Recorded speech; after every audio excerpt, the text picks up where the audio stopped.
vampires.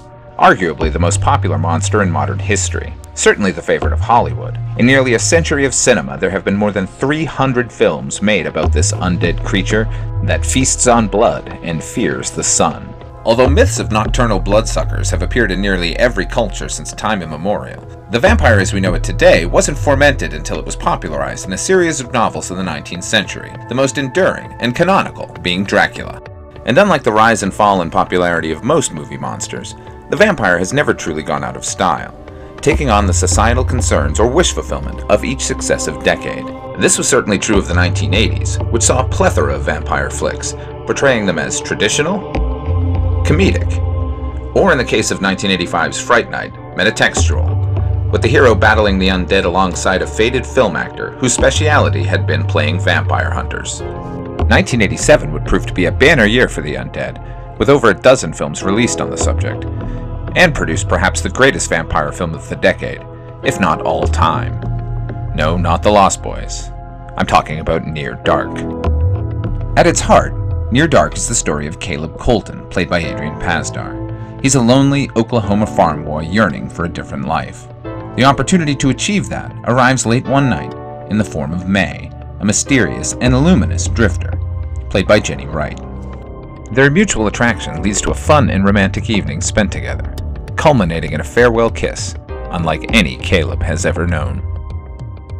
Waiting for Caleb at the family farm are his veterinarian father Loy, played by veteran character actor Tim Thomerson, and his younger sister Sarah.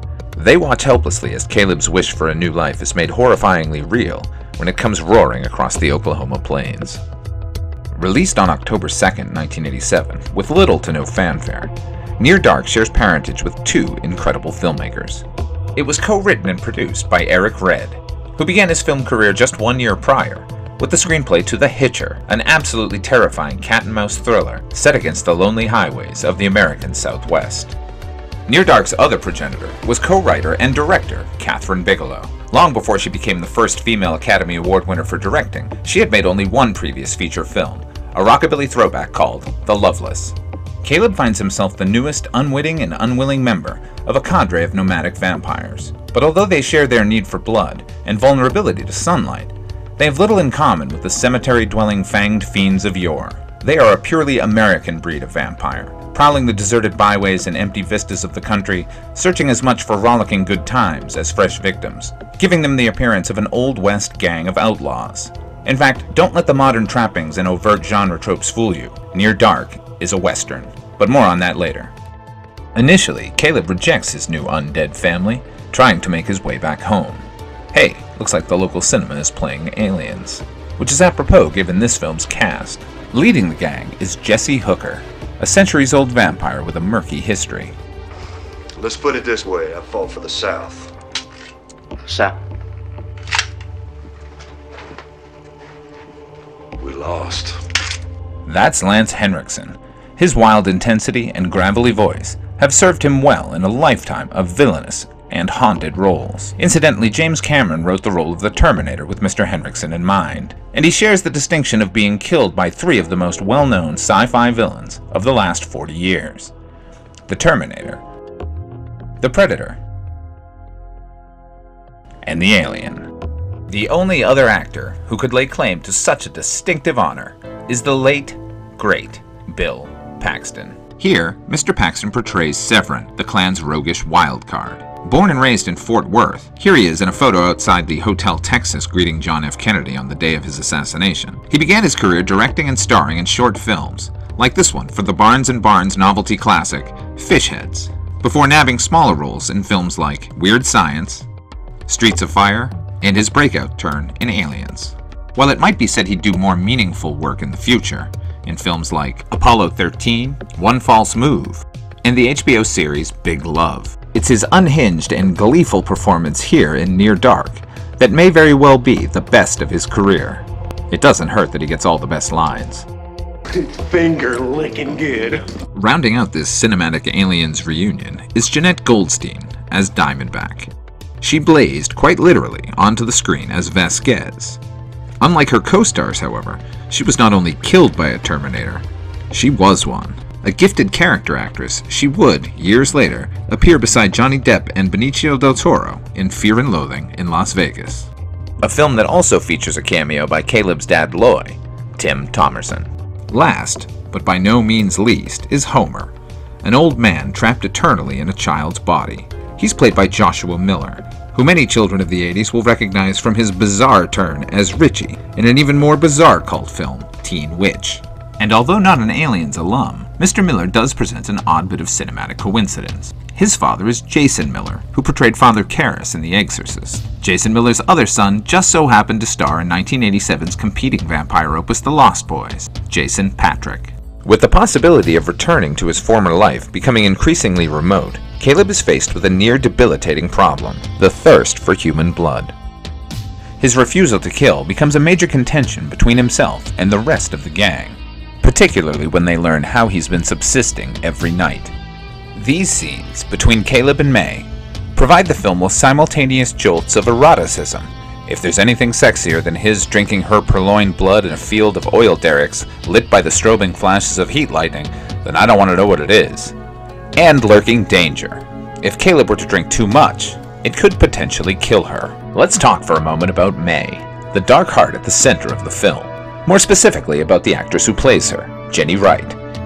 She made her cinematic debut in 1982, appearing in a 1-2 punch of The World According to Garp and Alan Parker's adaptation of Pink Floyd's The Wall.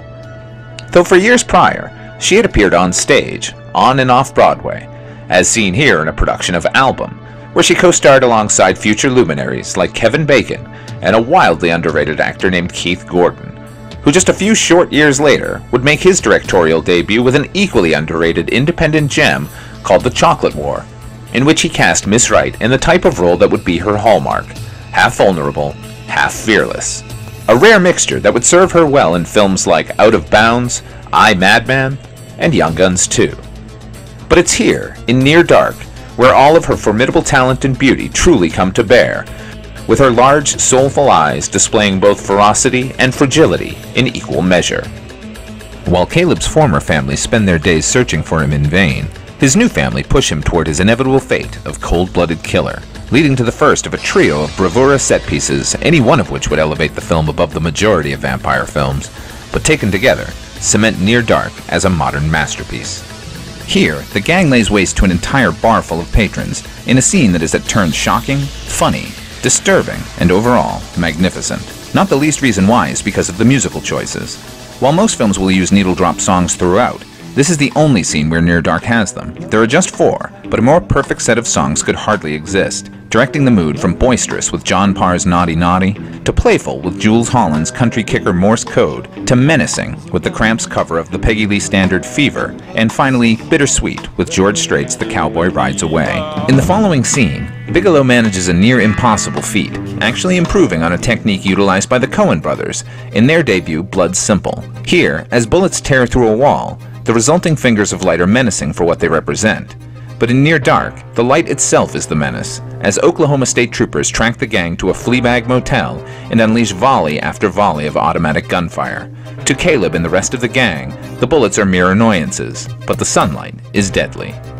Caleb's past and present collide with the inevitability that is the hallmark of any great film, before galloping, quite literally, into the film's final fantastic set piece. As I mentioned, the film truly is a Western, and here at the end is where it becomes undeniable, eventuating in a high noon-style showdown that plays heavily into Western tropes while turning them on their head. Taking place at midnight and cleverly replacing the guns of a final gunfight with that of a supernatural creature in the apex of modern highway menace, a semi-tractor trailer, before plunging into a sunlit conclusion on a lonely highway that must be seen to be believed. But putting aside vampires and westerns, action and horror, ultimately, Near Dark is a love story, the one that embraces all the aspects therein. As Caleb discovers, love can lead you down frightening avenues you never knew existed.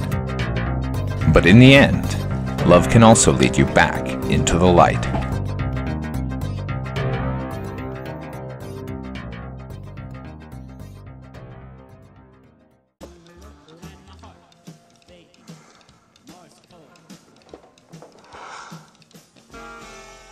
I hate 'em when they ain't been shaved.